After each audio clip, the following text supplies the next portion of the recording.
Hey, we are in First Kings chapter 9 and chapter 10. We're really going to see some of the exploits of King Solomon and the wealth that he has, the knowledge that he has, and how he puts it to use in glorifying God.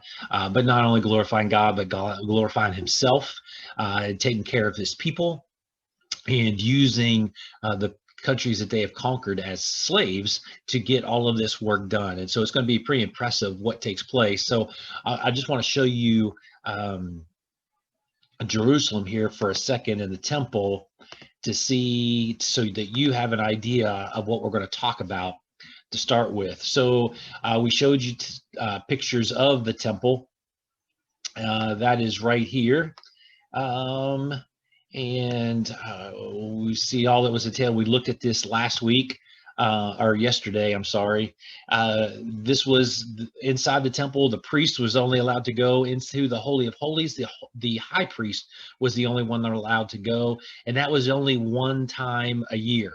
All the sacrifices are being made in this area.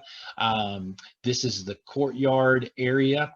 We're going to talk about Solomon's palace that was built right next door to it, the Queen's Palace. We're going to find Solomon's colonnade is going to be here. It's talked a lot about in the New Testament. In the New Testament, we're going to find that this area also houses the Roman garrison that is in that town. So again, we see the temple, Mount Moriah. Now, here's how God works, and here's how things come full circle. This is the same area that a few hundred years before Abraham was going to sacrifice his son Isaac, and where God promises that his nation is going to be great. Well, who would have dreamed that now will be a city with the temple that is going to take the place of the tent that they've been carrying around for 100 years. And now it is there. And so everything has kind of come full circle. God's promises are going to be fulfilled. And not only that, it's being fulfilled in the exact same place where some of it has started. So let's start reading in chapter 9. The Lord's temple and Solomon's palace were now finished, and Solomon had built everything he wanted. Sometime later, the Lord appeared to him again in a dream, just as he had done at Gibeon. The Lord said, I heard your prayer and what you asked me to do. This temple you have built is where will be worshipped forever. It belongs to me, and I will never stop watching over it. You must obey me as your father David did, and be honest and fair. Obey my laws and teachings, and I will keep my promise to David that someone from your family will always be king of Israel.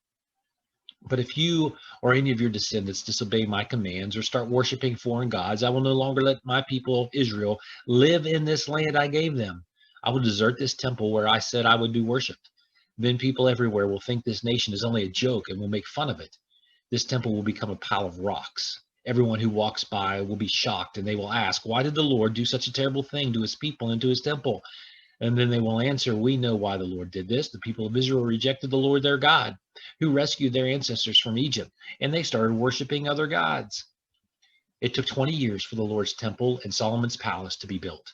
Later, Solomon gave King Hiram of Tyre 20 towns in the region of Galilee to repay him for the cedar, pine, and gold he had given Solomon. When Hiram went to see the towns, he did not like them. He said, Solomon, my friend, are these the kind of towns you want to give me? So Hiram called the region Kabul, because he thought it was worthless. He sent Solomon only 5 tons of gold in return. After Solomon's workers had finished the temple and the palace, he ordered them to fill in the land on the east side of Jerusalem, to build a wall around the city, and to rebuild the towns of Hazor, Megiddo, and Gezer. Earlier, the king of Egypt had captured the town of Gezer. He burned it to the ground and killed the Canaanite people living there. Then he gave it to his daughter as a wedding present when she married Solomon. So Solomon had the town rebuilt. Solomon had his workers rebuild Lower Beth Horon, Balath, and Tamar in the desert of Judah. They also built towns where he could keep his supplies for his chariots and horses. Solomon had them build whatever he wanted in Jerusalem, Lebanon, and anywhere in his kingdom. Solomon did not force the Israelites to do his work. They were his soldiers, officials, leaders, commanders, chariot captains, and chariot drivers. But he did make slaves of the Amorites, Hittites, Perizzites, Hivites, and Jebusites who were living in Israel. These were the descendants of those foreigners the Israelites could not destroy, and they remained Israel's slaves. Solomon appointed 550 officers to be in charge of his workers and to watch over his building projects.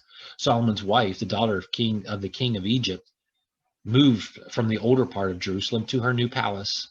Then Solomon had the land on the east side of Jerusalem filled in. 3 times a year, Solomon burned incense and offered sacrifices to the Lord on the altar he had built. Solomon had finished building the Lord's temple. He also had a lot of ships at Ezion Geber, a town in Edom near Eloth on the Red Sea. King Hiram let some of his experienced sailors go to the country of Ophir with Solomon's own sailors, and they brought back about 16 tons of gold for Solomon. The Queen of Sheba heard how famous Solomon was, so she went to Jerusalem to test him with difficult questions. She took along several of her officials, and she loaded her camels with gifts of spices, jewels, and gold. When she arrived, she and Solomon talked about everything she could think of. He answered every question, no matter how difficult it was. The queen was amazed at Solomon's wisdom. She was breathless when she saw his palace, the food on his table, his officials, his servants in their uniforms, the people who served his food, and the sacrifices he offered at the Lord's temple.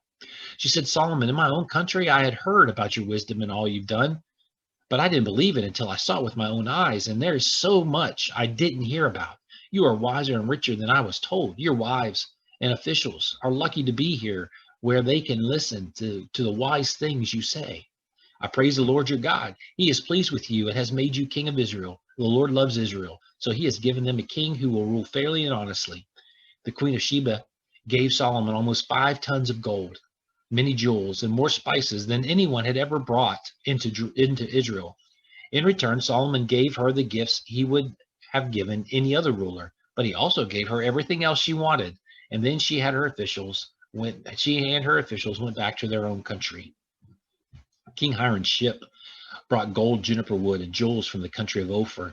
Solomon had used the wood to make steps for the temple and palace, and harps and other stringed instruments for the musicians. It was the best juniper wood anyone in Israel had ever seen. Solomon received about 25 tons of gold a year. The merchants and traders, as well as the kings of Arabia and the rulers from Israel, also gave him gold. Solomon made 200 gold shields and used about 7.5 pounds of gold for each one. He also made 300 smaller gold shields using almost 4 pounds for each one, and he put the shields in his palace in Forest Hall. His throne was made of ivory and covered with pure gold. The back of the throne was rounded at the top, and it had armrests on each side, and there was a statue of a lion on both sides of the throne, and there was a statue of a lion at both ends of each of the 6 steps leading up to the throne. No other throne in the world was like Solomon's. Since silver was almost worthless in those days, everything was made of gold, even the cups and dishes used in Forest Hall. Solomon had a lot of seagoing ships, and every 3 years he sent them out with Hiram ships to bring back gold, silver, and ivory, as well as monkeys and peacocks. He was the richest and wisest king in the world. People from every nation wanted to hear the wisdom God had given him. Year after year, people came and brought gifts of silver and gold, as well as clothes, weapons, spices, horses, and mules.